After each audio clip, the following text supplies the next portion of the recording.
Olá, aqui é Mário Melo mais uma vez para mais um vídeo no canal Bíblia, Texto e Contexto.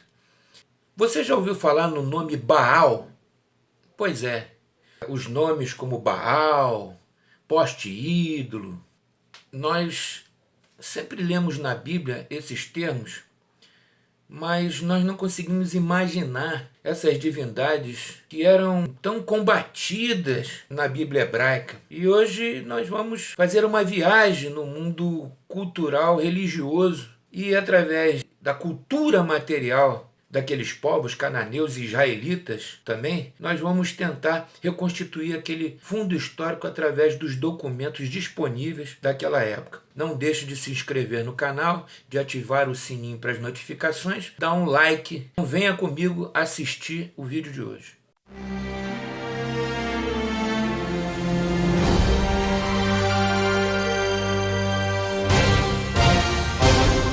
Então o Baal, para quem não sabia, para quem nunca não conhecia a figura de Baal, porque a Bíblia fala centenas de vezes sobre o culto a Baal e sobre Baal também. Mas aqui eu mostro para vocês dois documentos importantes. No meio um desenho e do lado esquerdo aqui uma estela que aparece o deus Baal, e do lado direito aparece a história, uma lenda que descreve os feitos heróicos de Baal. Todos esses documentos foram achados na escavação de Ugarit por uma expedição arqueológica liderada por Francis Schaeffer. Ele escavou ali Ugarit e descobriu muitas coisas, muitos elementos que revelam o mundo bíblico. Vocês conheciam, já tinham visto aí alguma vez como que era Baal? Alguém aí já conhecia a imagem de Baal? Tem um chifre, tem uma clava na mão, o raio, ao deus da chuva, ele que controlava os fenômenos climáticos, o deus da montanha, o deus dos raios, né, dos relâmpagos. Aqui é uma imagem mais fácil é o deus da guerra, ele está com a sua clava estendida ali na mão direita, pronto para punir os inimigos, a ponta do raio ali como se fosse uma lança que finca na terra e a vegetação cresce, tá vendo? Vocês estão notando ali que interessante? E ele está andando sobre os montes, né? Saltando sobre os montes, né? E o cabelo longo, a barba. No período grego, ele foi facilmente identificado com o diabo, com Satanás, com o demônio, porque ele tem chifres, né? Cabelo longo, essa, essa fisionomia raivosa, belicosa, aguerrida. Então, ele é um deus da guerra, um deus da batalha, um deus guerreiro. Ele tem vários instrumentos ali de batalha. E vocês conseguiriam identificar que bonequinho é aquele ali, que personagem pequenininho que aparece ali do lado esquerdo dele?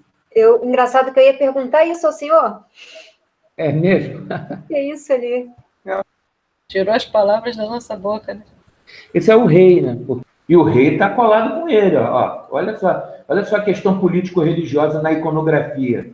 Naquela época, poucas pessoas sabiam ler e escrever. Então, as mensagens eram comunicadas através das imagens, da iconografia. E olha só que mensagem poderosa. O rei é protegido por Baal. O rei construiu um templo a Baal, em contrapartida, Baal protegia o rei e a dinastia, para manter a dinastia no poder, a permanência daquela dinastia no poder. Então, a religião naquela época e política era uma coisa só. Nessa época havia um casal de deuses, que era Baal e Asherá, então um casal divino que era muito popular ali em Canaã, pelo fato dele estar associado à agricultura, às chuvas, e a Asherá, às árvores, que eram muito escassas naquelas localidades predominantemente desérticas. A árvore era até divinizada. O casal divino era muito importante, sobretudo porque a sociedade era de base agrícola, era 90% agrícola, e os campos, as fazendas e as aldeias, elas circundavam as cidades-estados, que eram bem pequenas, cidades amuralhadas, onde residiam apenas a corte e alguns notáveis, mas a maioria da população morava no campo, na roça, no interior. ao redor da cidade. E aí eles eram também divindades veneradas, adoradas pelos reis. Então, lá em Ugarit, havia o culto oficial a Baal, um templo construído a Baal em Ugarit, e outro templo a Dagon. Dois templos importantíssimos que foram achados por Francis Schaeffer e a sua equipe. Um deus da realeza também. Um deus muito popular entre o povo agrícola, mas também adotado no culto oficial na cidade, com templos belíssimos, suntuosos. E, enfim, quando a gente lê, quando a Bíblia se refere a Baal, a gente pensa que é um culto assim da barbárie, aquele culto escondido, não, mas era um culto bem popular, largamente praticado por reis, pela corte, pelas elites e também pelo povo. Olha o templo aqui que foi achado por Francis Schaeffer. Então, aqui, muito interessante, havia um altar na frente das duas colunas que antecediam o santuário, havia um santuário e um lugar santo, o Santo dos Santos. Muito interessante esse modelo de templo tripartido. E do lado direito, a planta das ruínas do templo de Baal. Um deus tão popular que tinha direito a templo. Igual a Javé, o Senhor, Adonai, também em Jerusalém, tinha direito a templo.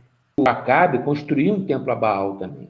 Então havia o templo em Ugarit, lá na Fenícia, entre os cananeus, vários templos, e o templo também em Samaria, que concorria com o templo de Jerusalém.